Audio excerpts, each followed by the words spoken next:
Oh good, you clicked on the video. So this is inspired by a project I made over 10 years ago. But I have tiny kids. This also explains why I haven't made a video in a while. So let's see if we can remake this. Start with these 3 pieces of wood. And we'll start with making the bowl. We want to mount this on the lathe on a screw chuck, so we need to know the center of the piece. So we'll mark it here corner to corner. Precision dinosaur pencil. And the other corner to corner. Now drill a hole.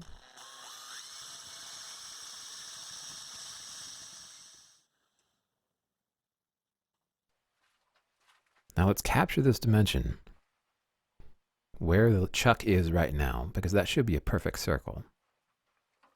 Then that'll allow us to clamp down on a piece that size without marring it. Put the screw chuck in and twist the wood workpiece onto the screw chuck.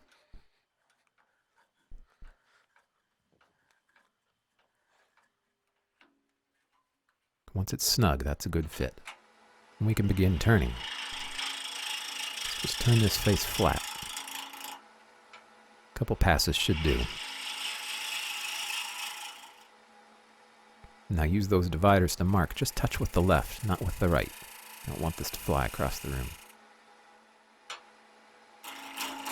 Now, we'll recess that surface up until the mark to make our dovetail.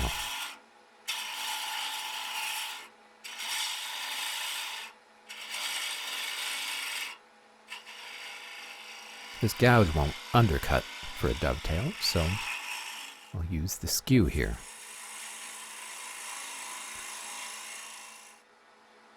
Now I want this surface to be a finished surface, so I'm going to use this small detail gouge here to leave a freshly cut surface and define some details down here. This is the chisel for the job, but your camera stand is in my way, so... Now this knurler will put a little extra detail in here. Can be hard to see, but you'll get to see it. Here's a small shot. Now back to turning the rest of the bowl.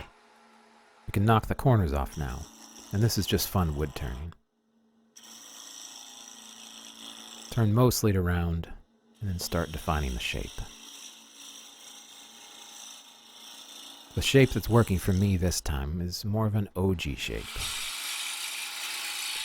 So it's convex near the bottom of the bowl and concave up near the lip.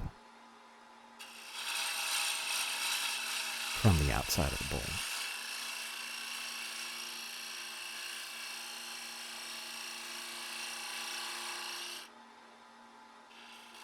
These little ridges are stops and starts relative to the footwork that I'm apparently not doing smoothly, but it's still fun wood turning.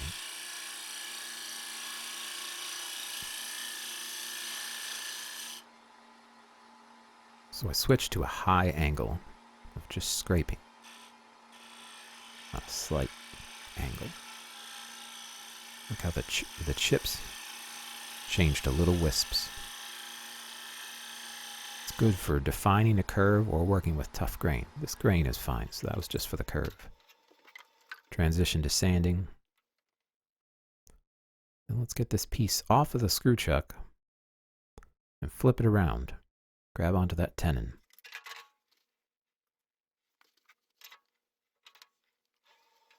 Now let's drill with a Forstner bit here to make a round mortise. Drill in here, give or take a few 10,000ths.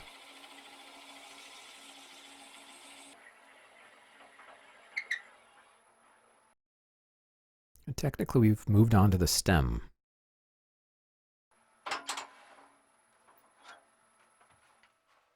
So I'll grab the length of that mortise with the end of my calipers here. Tighten down to store that. And then we'll mount the stem between centers.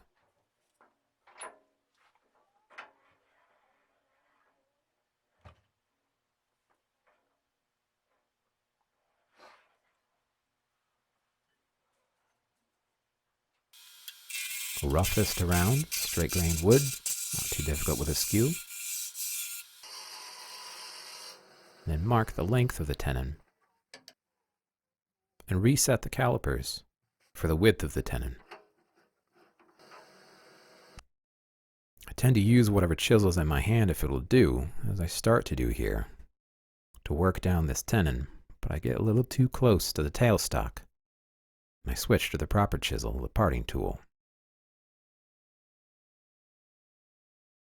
But once that diameter is established, I can get back to the larger, more efficient chisel to finish that tenon.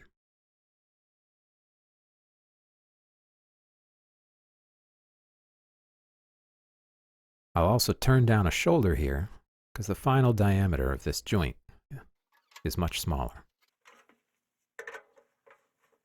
Now let's integrate these. Try the fit. First time, I was lucky. Now we need to make this face flat. My scraper was a little too happy. I took too much off here. Now my tenon's too long, and this is when our fearless hero realizes that. So I cut it off with a saw, and we get to gluing. Bring up the tailstock for some pressure, and because that was super glue, I can just start turning. I true up the rim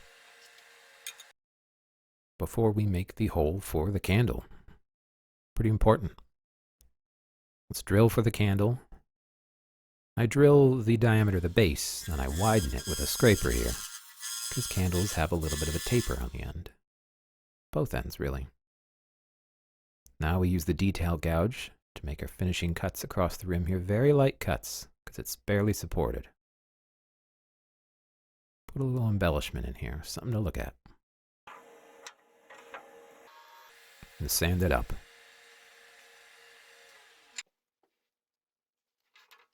Now we'll support this with the tailstock for the rest of the turning.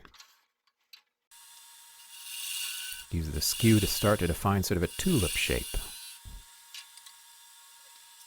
And the parting tool here defines the other side. Now we can round this like a large bead. We use this spindle gouge for much of the turning here because I can transition between very detailed finishing cuts and rough cuts like these. Other chisels could be used, but once again using the chisel in my hand. Switch to the skew for a finer detail and a V-cut. And then smooth the shape of the tulip. Back to roughing. I'm trying to establish a low, swooping cove for most of the stem here. Probably could have been more efficient, but focused on it. So this is the only carbide tool I own.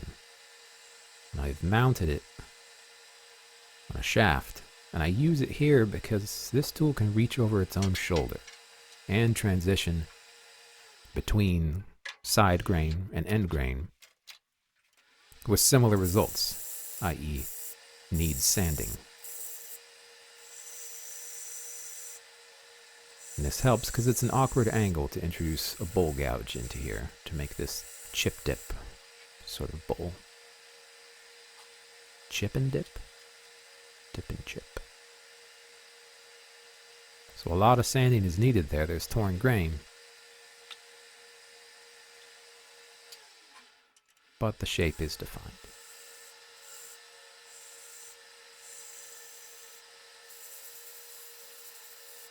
And now I can feather that in to the rest of the turning. Get back to the spindle portion.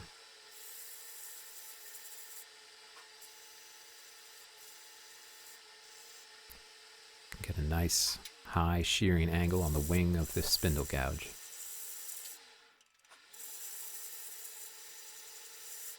From both sides, feather it into the center. I contemplate for a moment adding more embellishments here. Stand there for about an hour. Then I decide to just make it a simple cove. And the details will be some burn lines We'll use the skew here in a second to define them. Because that joint isn't perfect, so it would help to hide it with a burn line. I'll add another next to it, and something to match closer to this step up here. So I'll burn these lines, and then I'll focus the camera. Now it's time to sand. A lot of sanding has to happen on the inside of that bowl because of the carbide scraper. But we get there.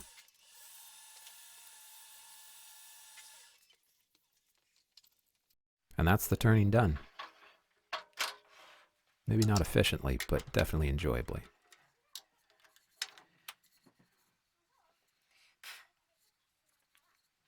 Now it's time to make the handle. So when I did this over 10 years ago, I would have started with a piece like this. I'd do it the same here, refine it with a hand plane, get it thin.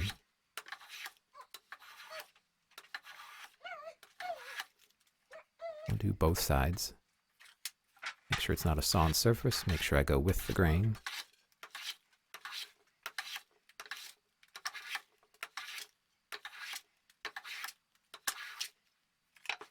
You can see about the flex of this piece of wood. Some, not much. We need to curl this all the way around. So about 10 years ago, I put a torch into a pipe and held that pipe. Put the wood in water and started running it over it like this. And we're trying to steam bend the wood. It ends up burning the wood, and even though I added some support so that we didn't tear out the fibers on the other side, and yes, it does ultimately bend, but a lot of tear out, you can see, and difficult to do. Plus the burning. And fire in the shop. And then I remembered we're steam bending wood. Why don't I use the shop electric pressure cooker? Smell that. Put a couple pieces in, make some soup. Much more efficient transfer of energy into steaming the wood. Look how flexible that is now. So now here's a bending jig. I'll keep the aluminum strips to help the wood that is under tension. And look at this bend. The aluminum's really only needed for the right tube. Clamp that down. Come back later and remove the aluminum. You can see it's held at the shape mostly, but let's glue it. Now back on the form. I made another variant at some point. Use the form, but we don't go with that. Now let's shape it up with the sander. Just touching things up.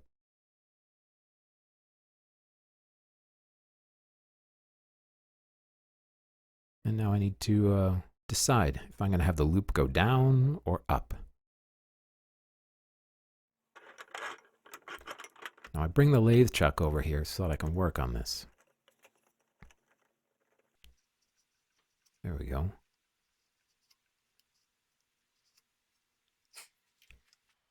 Mark the dimensions and grab our chisel.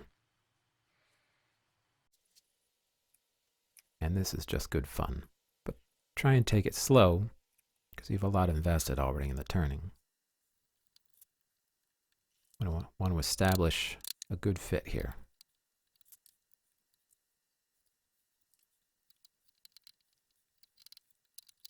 And because we use those marking lines, it is a pretty nice fit. Don't want to sink this completely into the wood because I don't want to go through the corner of the lip. That looks good to me. So I mark the target for a seamless transition. We'll use the chisel to pare down to that.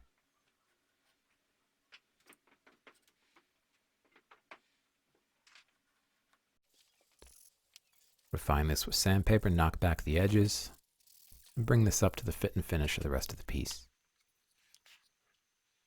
And now we can glue it.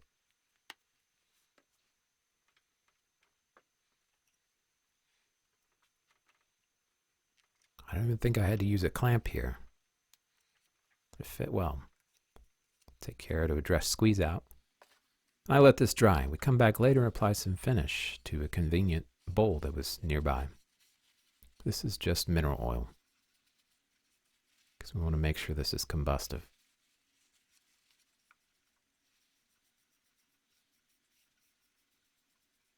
This walnut is always a joy to transform from that slightly chalky brown into the deep, rich red brown when you apply finish.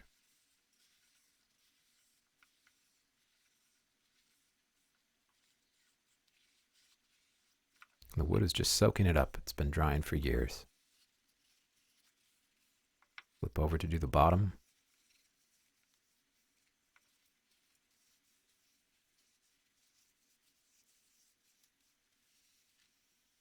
I'll try and get in all the details. We'll let that soak in for a little bit. Let me come back and wipe off the excess.